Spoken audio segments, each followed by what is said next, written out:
Hey guys, it's Marcus here.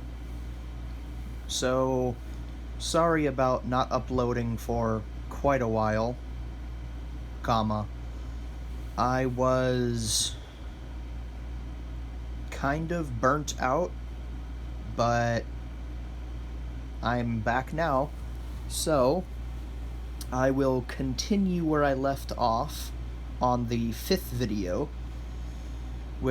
where I was saying was just before me and the wolf were going to jump to the ground, the cannibals, as I said, apparently were tracking me only because, for whatever reason, they couldn't smell the wolf.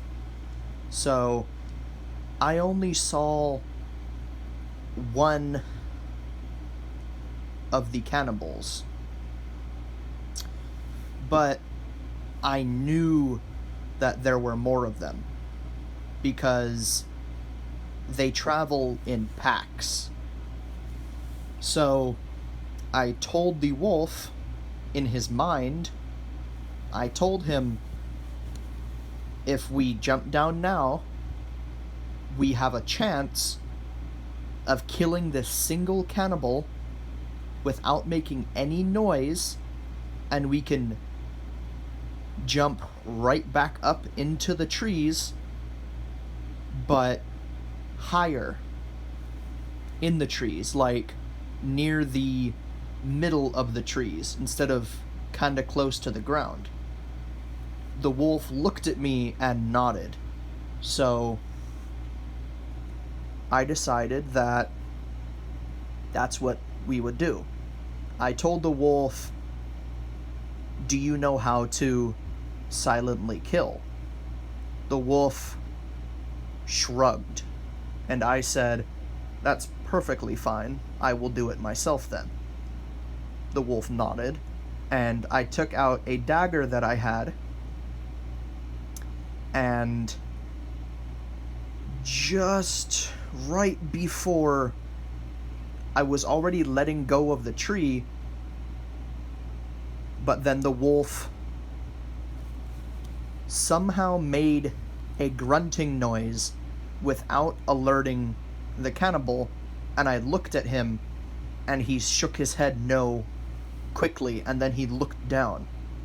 So I looked down, and I noticed that the cannibal was looking directly at me. And the cannibals, as I said, I believe I said anyway, if I didn't, now I can say it, they are 100% blind, but their sense of hearing and their sense of smell is massively upgraded. So I knew the cannibal knew where I was, but he did not know where the wolf was. So that was a good thing. And I took that to my advantage, because I slightly moved my arm, and the cannibal twitched its head, looked at me, jumped to the tree about 2 feet on it, and slowly started climbing up the tree. I said to the wolf, "See if you can see any more of them." And the wolf said, and the wolf finally spoke in my mind and said, "I will." I said, "Okay," and then I slowly, very quietly, started climbing up the tree even higher. And then the wolf said, "Above you." I looked, and there was another cannibal climbing down the same tree that I was on. So I was going to be sandwiched in between two cannibals. I knew I could have killed them instantly by stabbing each in the head, but then that would alert any more within probably about a 700-foot radius around us. And that would have been kind of bad, because, as I mentioned, cannibals travel in packs. And it's not a pack of 5, it's not a pack of 12. They travel in packs of 40. They live together in caves, in abandoned villages, houses, stuff like that. So, that would have been kind of bad. So, I purposely told the wolf so they would, for a second or two, not be focused on me. So, I could purposely move, because I needed to get out of that angle I was in. So I told the wolf to turn completely around, face the opposite direction, and silently throw a piece of bark that he had for some reason at one of the trees that was about 20 to 30 feet away. So he threw it, it hit one of the trees, and one of the cannibals, the one that was walking down the tree from the top towards me, twitched its head towards that direction and jumped towards it. And the cannibal that was coming up the tree was almost to where I was. He was about 4 feet away from where I was. So I decided that I would use my magic to float, even though I didn't like using it because it gave off a magic smell or a magic sense. I temporarily used it for about 3 seconds to float to another tree that was about 3 feet behind the cannibal that was coming up the tree from the bottom. And as soon as I started to float, the cannibal stopped and started sniffing around, because I guess it couldn't smell me anymore. So I took that opportunity to stab it directly in the head and prevent it from falling to the ground, which would have alerted the other one that was trying to find that piece of bark that the wolf threw, and it worked. When I killed the cannibal that was coming up the tree, no noise was made, and the wolf told me, okay, it's coming back. And I told the wolf, silently, if you can, jump to me and jump to me and then slowly climb off of me and climb onto the tree that's behind me. The wolf said, okay. So it jumped from the tree it was on silently onto me. Luckily, I didn't make any grunts. And then it slowly climbed onto the tree behind me. At that time, I felt that the cannibal that was chased after the sound, that the piece of bark that the wolf threw, that the noise it made, was coming back. I could see it coming back, but then all of a sudden it vanished. And I told the wolf to hold its breath. And it said in my mind, why? I said, just do it. So it did, and I held mine as well. And I told the wolf to tune your hearing as much as possible and listen. So the wolf did, and so did I. But that's where something surprised both of us. We started to hear very, very, very quiet footsteps. And the wolf looked at me while still holding its breath and said, "You can hear that too?" I said, "Yes." And the wolf said, "Where is it coming from?" I said, "It's coming from directly in front of us, but on the ground and about 100 feet away." The wolf said, "Do you think it's another cannibal?" I said, "I don't think so. It sounds too heavy." The wolf said, "Maybe it's the leader." I said, "That can be true, but let's wait and see." So the wolf also said, "Did you notice the cannibal that vanished?" I said, "Yes." And the wolf's like, "What happened?" I said, "I don't know." So the footsteps were getting closer and they were getting heavier. So I told the wolf, because the footsteps were within 60 feet of us now, that we should be able to see whatever it is very soon. So I told the wolf to only use, because the patch of where we were, it was still kind of dark because the sun didn't penetrate the part of those trees.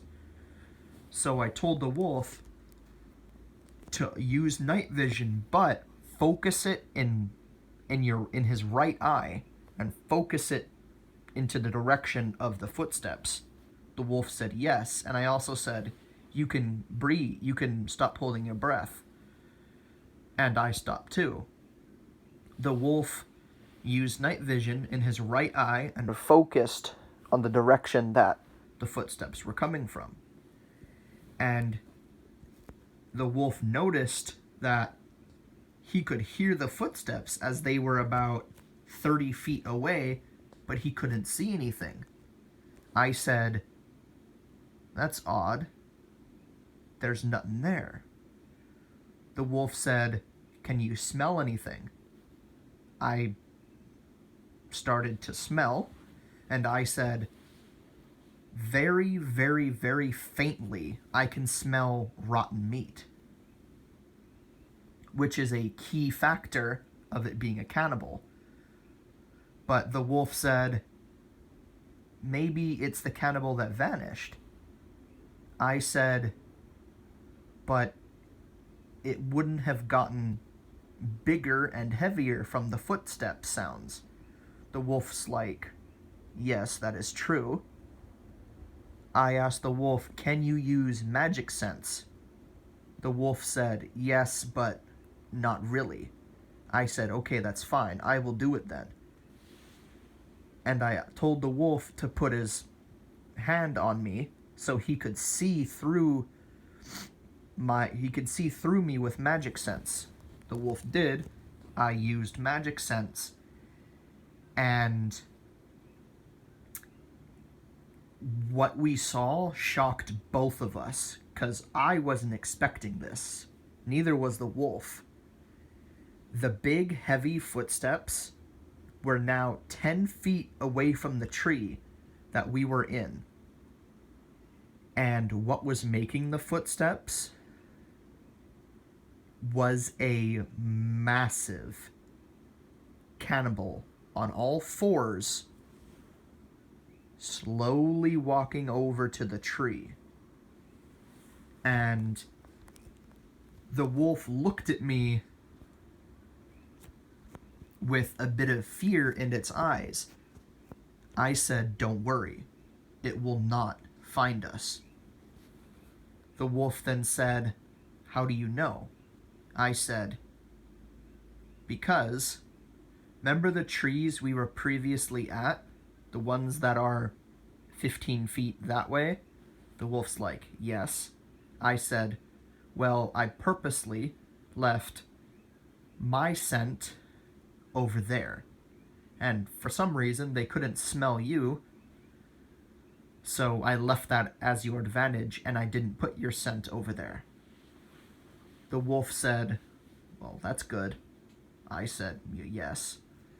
And then the cannibal, the big cannibal, got to the tree that had my scent on it and put one hand on the tree and then said out loud in pretty decent language, "Do you think you can fool me, human?" The wolf and I looked at each other, and just as I was about to speak out loud, I heard another voice, and I'm assuming it was the same guy that was using the gold plate to track us, or me specifically. And I heard him say, because it was the same energy, I heard him say, "So you finally found where I am, huh?" So I was wrong. This large cannibal wasn't smelling me, it was smelling that other guy who was tracking me. Then the cannibal said, "You will lose this battle." Then the person who I still could not see, I could hear him, but I couldn't see him, comma. Then all of a sudden, the person said, "Take off your camouflage so I can see how truly ugly you are." Then all of a sudden, the camouflage was lifted off of the big cannibal, and the cannibal was huge. And I thought he was big already. No. He was the size of a mountain boar, which back then was like 4 times bigger than a polar bear nowadays. So the voice said again, "Finally, I will have something good to fight." And then, all of a sudden, I used my power to make me and the wolf invisible, and I hid my scent, as well as the wolf's scent. And all of a sudden, the cannibal looked directly in my direction and said out loud, "I thought there was someone there." The voice said, "Well, you thought wrong. Now hurry up. Let's get this fight finished." And then they began to battle. Alright, this video is almost 20 minutes long. I am going to go, but again, if this video gets any views, I will make a 7th video. Okay. Also, well, no, never mind. Okay. I will see you guys next time, I suppose. But See you later. Bye bye.